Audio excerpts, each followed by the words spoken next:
Saya angkat topik kepada siapa namanya, Barada Richard Eliezer. Dia tinggalkan itu 1 miliar, janji 1 miliar itu. Dan dia memilih berkata yang jujur. Bang Kamar, Anda menyimak pledoi 5 terdakwa, mana yang menurut Anda tulus, jujur, mana yang tidak?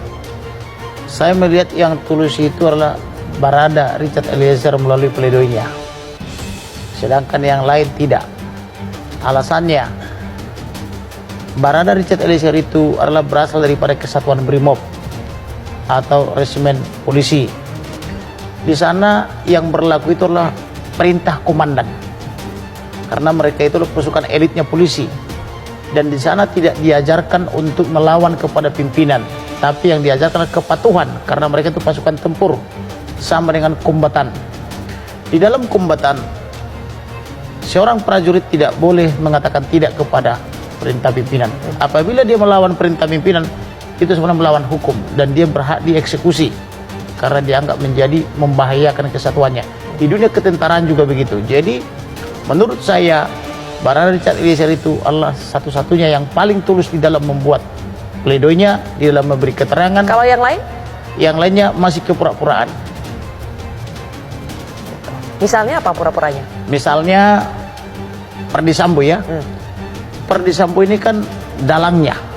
Kalau dalam dunia pewayangan dia adalah dalang. Sedangkan yang lain itu kecuali Putri adalah hanya apa namanya itu wayang yang digerakkan begitu saja. Tetapi sedikit berbeda dengan Rick Rijal. Rick Rijal itu dia sudah mengerti hukum karena dia latar belakangnya itu adalah penegak hukum. Walaupun dia di dunia lalu lintas. Demikian juga misalnya dengan apa namanya Kuat Ma'ruf. Kuat Ma'ruf ini adalah sipil yang kuat dan komitmen dengan janjinya. Karena di situ ada janji, apabila dia terus berdusta, maka dia akan mendapatkan bonus 500 juta hanya pekerjaan 2 menit, yaitu menggiring Joshua dari taman ke dalam. Demikian juga Rick Rijal. Tetapi saya angkat topik kepada siapa namanya, Barada Richard Eliezer. Kebetulan saya sudah berulang kali ke kampung dia itu di Mapapaget, Manado sana. Dia tinggalkan itu 1 miliar, janji 1 miliar itu. Dan dia memilih berkata yang jujur. Maka dia menjadi manusia yang merdeka. Karena kejujuran dan kebenaran Allah yang memerdekakan. Oke, Bang Kamar, Sambo pernah menjadi kebanggaan Polri tapi juga menjadi sumber terpuruknya citra institusi Polri. Jadi apakah prestasi yang disebutkan Sambo tadi patut menjadi pertimbangan hakim? Seharusnya bisa patut. Sekiranya dia merespon tawaran saya. Tawaran saya di bulan Juli Agustus adalah kamu menyesal dan meminta maaf, kembali kepada jalan yang benar. Biar saya minta keluarga mengampuni kamu. Tawaran ke? Kepada Perdi Sambo dan istrinya. Bahkan saya tawarkan untuk mendengar curahan isi hati daripada nenek PC. Itu abang sampaikan lewat saya media sampaikan ya? melalui media. Oke. Tapi tidak direspon. Yang merespon cuma satu, yaitu Barada Richard Eliezer. Maka saya minta kepada keluarga, ampuni Barada Richard Eliezer. Bahkan saya biayai. Saya pertemukan dari Mapanget dan dari Jambi. Saya bawa ke restoran Baku Sayang atas peranmu juga yang memfasilitasi itu. Pasca dari Metro TV saya bawa ke sana. Kita sengaja makan di restoran Baku Sayang supaya kalian bisa saling mengampuni dan baku sayang sampai tua. Akhirnya mereka baku sayang. Selesai sudah. Sehingga Barada Richard Eliezer menjadi manusia yang merdeka. Tinggal kepada Tuhan. Bagaimana sikap Tuhan kepada dia. Saya yakin Tuhan pun sangat suka dengan pertobatan orang jahat. Kembali kepada jalan yang Kembali benar. lagi ke Perdi Sambo. Tetapi Perdi Sambo tidak mau merespon. Dia terus memfitnah orang mati. Seolah-olah dia adalah pelaku kejahatan, tapi dia seolah-olah malaikat, kan begitu. Andai kata dia mau merespon tawaran itu, saya yakin Baik.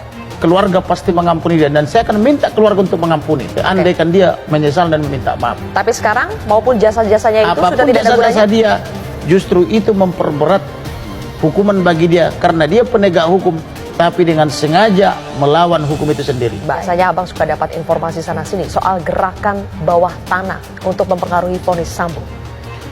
Jadi gerakan bawah tanah itu ada. Bahkan yang pertama kali mengalami itu dalam kasus ini saya.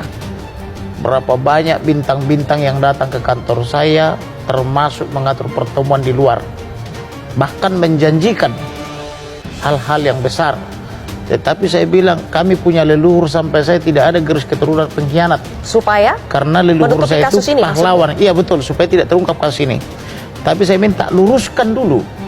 Setelah lurus nanti siapa pelakunya, siapa korban, siapa saksi, nanti akan saya bantu, saya pertemukan dengan keluarga Brigadir Joshua dan saya minta memaafkan. Kalau sudah lurus. Itu di awal ya? Di awal. Yang di bulan sekarang Juli. bagaimana Bang Kamarudin? Yang sekarang juga sama saja. Modusnya begini. Mereka pakai teori manajemen ular. Manajemen Pegang ular. kepala, bodi atau perut sampai ekor tuh ngikut. Jadi bukan hakim dan jaksanya yang dilobi, atasannya. Dan saya punya rekaman tentang itu. Kalau berkenan diperdengarkan nanti, kita ambil momen tersendiri karena agak panjang rekaman itu.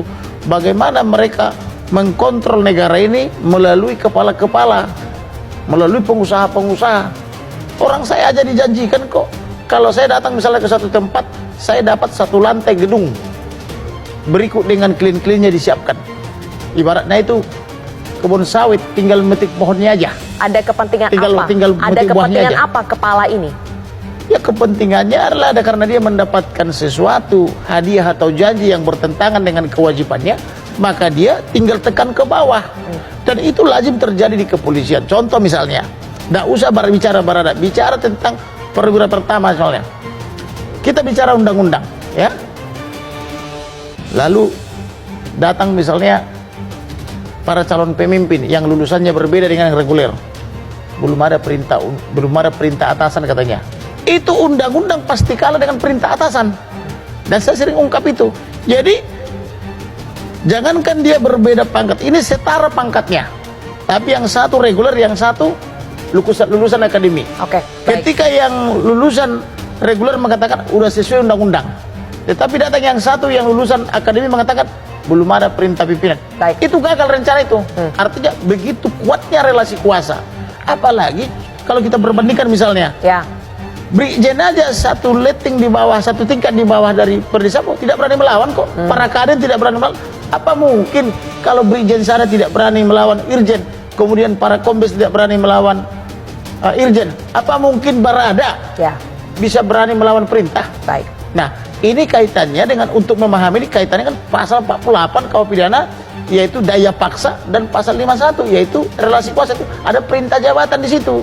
Maka cara membebaskan Barada Richard Eliezer harus fokus pada dua pasal ini, pasal 48 tentang daya paksa dan pasal 51 KUH Ya. pidana tentang perintah jabatan. Oke. Gitu. Oke, tinggal sedikit lagi palu hakim akan dibentuk, akan diketuk. Apa pesan dari pihak Joshua kepada hakim? Kalau pesan keluarga ya, pertama kepastian hukum, kedua keadilan, ketiga kemanfaatan. Artinya mereka telah kehilangan anak, dalam hal ini Joshua. Maka mereka berharap kepada hakim, berikanlah yang setimpal hukumannya dengan itu. Tapi kalau saya berbeda, karena saya selalu bersifat religius. Saya lebih senang orang kembali dari jalan yang jahat kepada jalan yang baik dan benar, supaya ada pengampunan. Karena saya tidak suka orang masuk neraka, tapi saya senang setiap orang masuk surga. Baik, oke.